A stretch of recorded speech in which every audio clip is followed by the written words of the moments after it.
ان اريتي مينيستيريال يقر فيه بميلاد النادي الافريقي. كيفاش؟ علاش؟ من تونس العاصمة تبدا الحكاية وين تحل باب جديد وجاب معه جديد في عهد الاستعمار اللي انحاز للأندية الفرنسوية والأوروبية وذات الطابع اليهودي، ورفض بعض أي جمعية رياضية تونسية إسلامية برئاسة تونسي مسلم.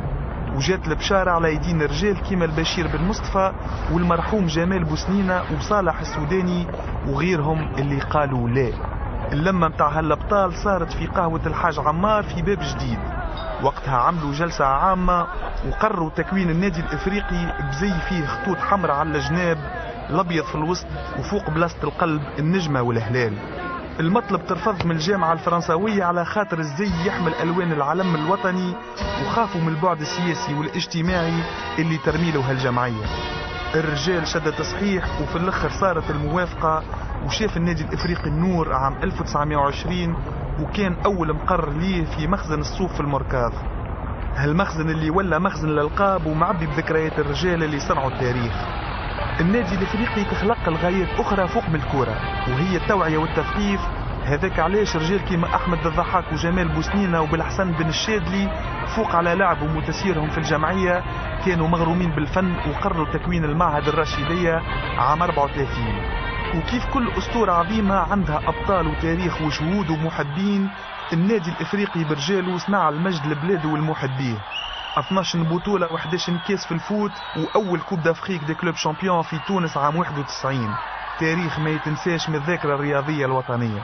في الهاند الباسكيت ولا الفولي النادي الإفريقي حصد الألقاب ونال الإعجاب وربى الصغار اللي نردهم أبطال، ومن أكبرهم وأعظمهم البطل المرحوم اللي شق الماء شقان وجاب الذهب للبلاد السباح المرحوم علي الغربي.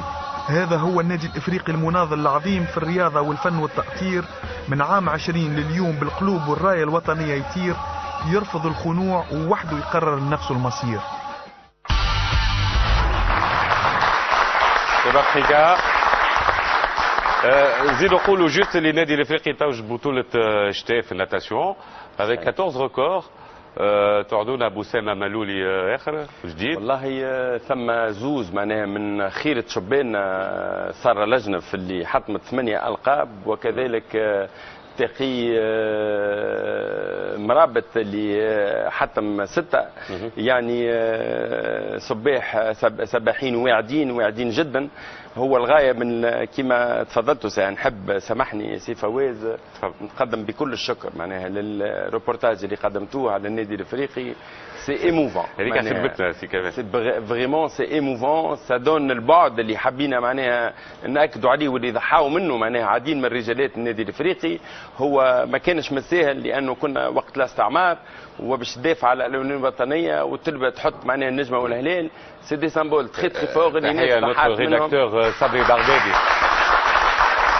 اللي قام بالروبورتاج هذا.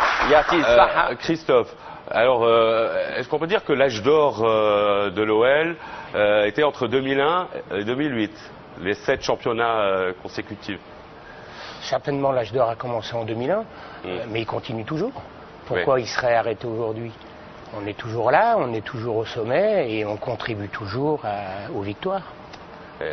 Les professionnels disent que la saison dernière, l'Olympique lyonnais était en deçà de sa forme, on va dire. C'est sûr qu'on a quitté la première place, donc on ne peut pas dire qu'on a fait aussi bien que les autres années, c'est une certitude. Mais on est à une phase de transition, on a un groupe qui a très bien vécu de 2001 à 2007. On a un groupe qui est en constitution aujourd'hui avec des jeunes qui sont arrivés. Les moins jeunes doivent les encadrer et vous allez voir sur la deuxième partie de la saison et encore plus la saison prochaine, l'OL sera vous avez une date très importante. Vous allez affronter le Real de Madrid. C'est une très belle date et si j'ose dire, on en a l'habitude. Puisque c'est déjà la 3e fois qu'on les rencontre, ce sont des amis, on connaît les installations, à nous d'être devant ce jour-là et tout ira bien. Est-ce que vous allez délaisser le championnat de France? Certainement pas. En mettant plus l'accent sur justement la Ligue des Champions, par exemple? Certainement pas. Quand vous êtes dans la haute compétition, vous délaissez rien, aucune compétition. On a préparé un reportage sur l'Olympique lyonnais au فريق كبير, le seul في فرنسا اللي هز 7 championnats successifs من 2001 حتى 2008. اليوم جانا لتونس باش يلعب contre le club africain. Bien sûr c'est l'Olympique lyonnais, فريق خرج برشا اسامي كبار في الكرة كيما كريم بنزيما كيما حاتم بن عرفة وقبلهم سوني اندرسون اللي حاضر معنا في البلاتو بعد شوية. Autour sur un club mythique, l'OL, en images, نتفرجوا.